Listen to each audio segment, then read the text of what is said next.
जय हिंद। देखिए, कश्मीर में अभी एक्स्ट्रा 200 जो कंपनीज को वहाँ तैनात किया गया है, इससे एक अटकलें निकल के आ रही हैं कि कश्मीर को फिर से तोड़कर जम्मू को अलग कर दिया जाएगा।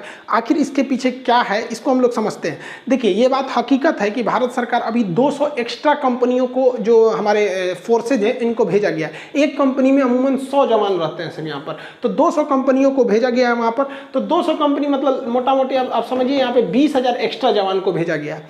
ऐसे ही घटना 2019 में हुआ था, जब 370 हटाना था। उस समय 400 अलग कंपनियों को तैनात किया गया था। तो इसमें 100 का गुणा कर लीजिए, 40,000 हो जाएगा। तो उस समय 40,000 फोर्स तैनात थे और कश्मीर इस तरह टाइप का हो गया।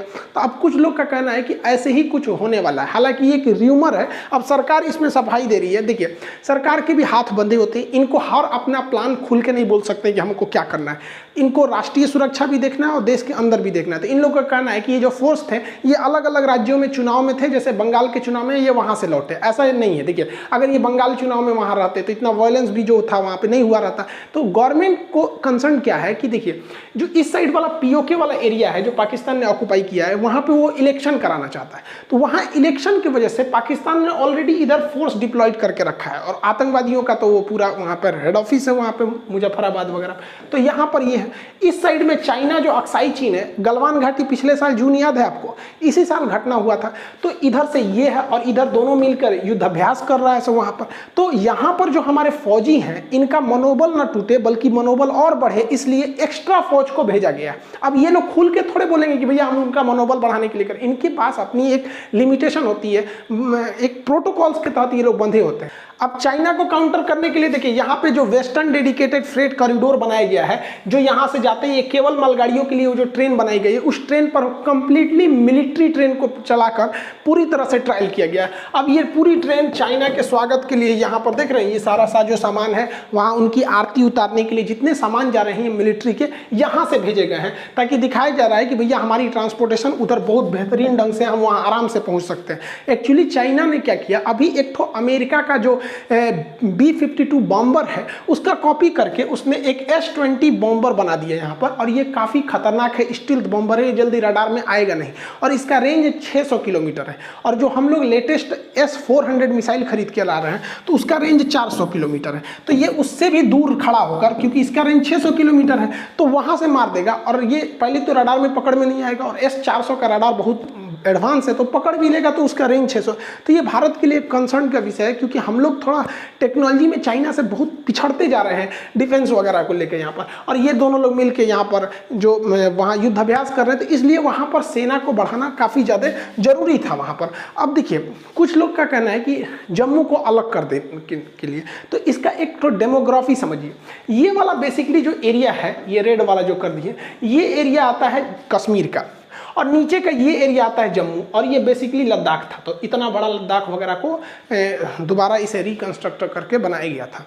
तो ये जो कश्मीर वाला एरिया है, इसमें बेसिकली मुस्लिम बाहुल्य है, और यहाँ पर पॉपुलेशन के हिसाब से। और बाकी के जो एरिया है, ये वाला लद्दाख वाला और ये जम्मू वाला, यहाँ पर मिली जुली जनसंख्या है, जिसमें बौद्ध भी आते हैं, सिख लोग भी हैं, और हिंदू भी हैं। तो इस एरिया में, तो इन लोग का कहना है, स्पेशली देखिए लद्दाख वाला, ये लद्दाख का जो एरिया, ये नीचे वाला, ये इनका कहना है कि भाई जम्मू वाला ये एरिया, इनका कहना है कि जो कश्मीर के लोग हैं, ये इन पर डोमिनेट कर देते हैं। अक्सर देखिएगा, डोमिनेट इन द सेंस आप समझिए, जैसे मान के चलिए कोई लखनऊ का आदमी है, वो यूपी के लखनऊ का है, और अगर कोई यूपी के किसी देहात से आएगा ना, तो लखनऊ वाला सोचेगा कि अरे हम मेट्रो सिटी के हैं, लखनऊ के हैं, उसके ऊपर थोड़ा सा दबाव बनाने, मतलब एक अपने को इलीट क्लास का शो करेगा। तो वैसे ही यहाँ के लोगों का कहना है कि कश्मीरी अपने को थोड़ा श्रेष्ठ मानते हैं, कहते हैं कि जम्मू वालों से ऊंचा मानते हैं यहाँ पर। तो इन लोग का कहना, हमारे साथ भेदभाव क्यों हो रहा है भैया, एक ही राज्य में भेदभाव होगा तो हमको अलग कर दीजिए। दूसरा कि जॉब जो अपॉर्चुनिटी है, ज़्यादातर कश्मीर में चली जाती है, यहाँ के लोगों को जॉब भी कम मिलता है, डेवलपमेंट भी इधर कम मिलता है, और इन लोग का हर तरह से ये लोग भेदभाव को झेल रहे होते हैं। इसलिए इनका कहना है कि हमारे लिए एक अलग राज्य बना दीजिए। लेकिन इसमें दिक्कत क्या आ जाएगी, देखिए, हाँ ये तो है कि भाई यहाँ पर आतंकवादी घटना होती है तो इन लोग का भी टूरिस्ट मतलब बर्बाद हो जाता है, वहाँ बम फूटता है, और यहाँ लोग जम्मू में भी नहीं आना चाहते हैं, यहाँ पे कोई भी शांति प्रिय जगह को पसंद करता है। लेकिन अगर हम कश्मीर को अलग कर देंगे, तो एक हम लोग के देश के अंदर एक ऐसा जगह हो जाएगा जो कंप्लीटली भारत के खिलाफ बोलेगा। क्योंकि यहाँ पे पूरी मेजॉरिटी हो जाएगी, भारत के जो एंटी इंडिया के सेंटिमेंट्स बढ़ रहे हैं, तो ये पाकिस्तान के लिए फ़ायदा हो जाएगा। वो कहेगा कि देखिए, और हमेशा पाकिस्तान कश्मीर कश्मीर चिल्लाता है, वो जम्मू कश्मीर नहीं चिल्लाता है, और ये वर्ल्ड लीडर्स के लिए एक मनोवैज्ञानिक दबाव बन जाता है। पाकिस्तान कहता है कश्मीर, हम कहते हैं जम्मू कश्मीर यहाँ पर। तो हमारे लिए एक ये है कि मिलजुल कर रहे हैं। हालांकि गवर्नमेंट को इस पे सोचना चाहिए कि भाई जम्मू में भी और यहाँ पे भी इक्वली देखा जाए यहाँ पर, वरना ऐसा नहीं है कि भाई आप किसी स्टेट में एक एरिया को छोड़ देंगे। और अक्सर ऐसा नहीं है कि ये केवल कश्मीर में, आप अगर ओवरऑल इंडिया को भी देखेंगे ना, तो जो पश्चिमी भारत है या उत्तर भारत है, इस सब के एरिया में डेवलप ज़्यादा है, और पूर्वोत्तर को लोग छोड़ देते हैं, वहाँ डेवलपमेंट में नहीं ध्यान देते हैं। हालांकि 370 के हटने के बाद स्थिति बहुत बदल गई है। ये वही कश्मीर है जहां हमारे फौजियों को ऐसे पीट देते थे, सब ऐसे घेर घेर के, उन्हें आदेश नहीं रहता था, क्योंकि वहां जो लोकल गवर्नमेंट थी 370 की वजह से उनके पास पावर ज़्यादा था, ऐसे लोग इनके पास नाचते थे। लेकिन समय बदल जाता है, अब ऐसी स्थिति नहीं है। याद कीजिए, बचपन में कभी हम लोग स्कूल में मोबाइल लेके चले जाते थे, तो टीचर लोग घर पे फ़ोन करते थे कि आपका लड़का बिगड़ गया है, मोबाइल लेके स्कूल में आया है। आज वक्त बदल गया, आज मोबाइल में स्कूल घुस गया है, स्कूल बंद, लड़का मोबाइल में देख रहे हैं। वही हाल हो गया इन लोग के साथ में। और इसके अलावे भी अभी हर चीज़ें स्थिति सुधर रही है। कश्मीर जो है, यहाँ के जो नेता थे अलगाववादी नेता, इन लोगों को भी समझ में आ गया कि अब बहुत देर हो चुकी है, अब भारत भाभी पड़ जाएगा। तो अब ये लोग धीरे धीरे धीरे धीरे इन लोग को भी समझ में आ रहा है कि भैया मिलजुल के ही रहने में फ़ायदा है।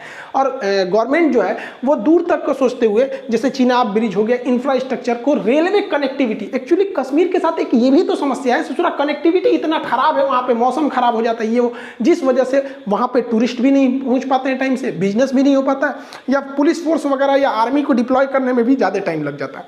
और हम लोग को क्या करना चाहिए? देखिए, गवर्नमेंट को करना चाहिए कि भाई कश्मीर को कैसे भी अपने अंडर में लाया जाए, लेकिन जो पब्लिक होती है, देश के नागरिक, हम लोग का मेन कंसर्न होना चाहिए कि हम कश्मीरियों को अपनी ओर खींचें।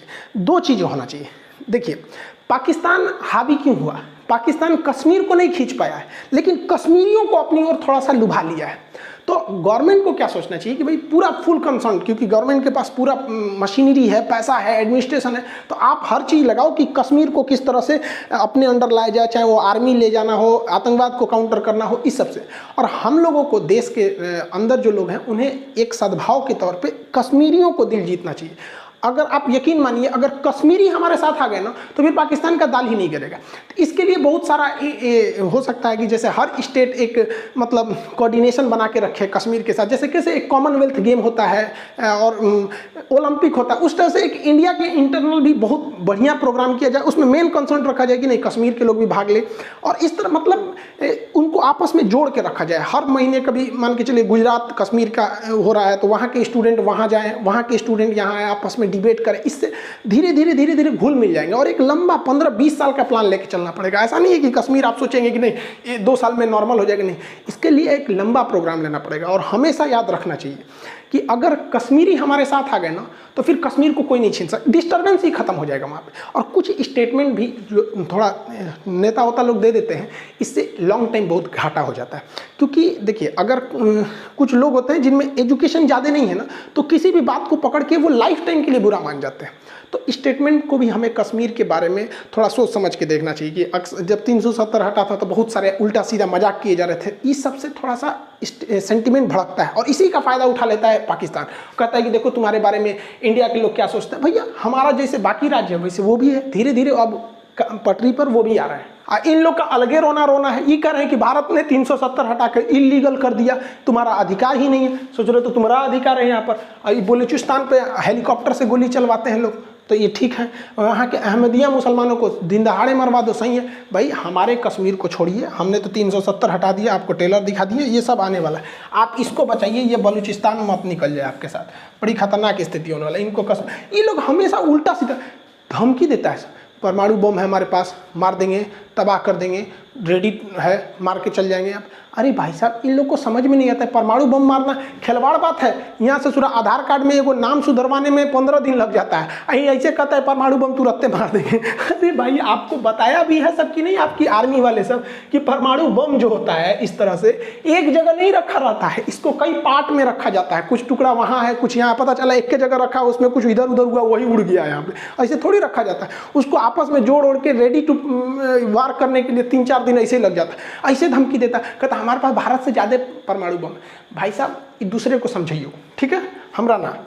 पाकिस्तान के पास भारत से ज़्यादा परमाणु बम है, 8-10 ठो ज़्यादा, उसके पास 165 है और भारत के पास 156, तो भारत के पास कम है। लेकिन इस आंकड़े में मत जाइए, परमाणु बम जो है वो कई टुकड़ों में है, वो रेडी नहीं है लड़ने के लिए।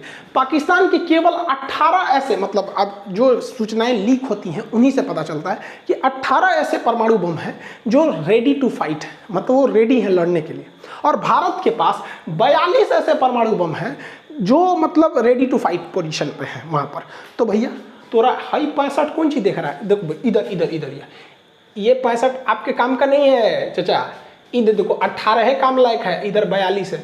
तो भाई हम लोग 42 को रेडी रखे हैं, लोग 42 में दुइयों को मार देंगे तो आधा उड़ जाएगा। बलूचिस्तान पर नहीं मारेंगे लोग, उसको आज़ाद करा देंगे। समझ में आ रहा है कि नहीं यार, परमाणु बम मार देंगे, यहाँ मार देंगे, यहाँ पे। गुलेल को लगता है कि परमाणु बम समझता है। देखिए इमरान खान जी, हम आपको अच्छा से समझाते हैं, बात को समझिए।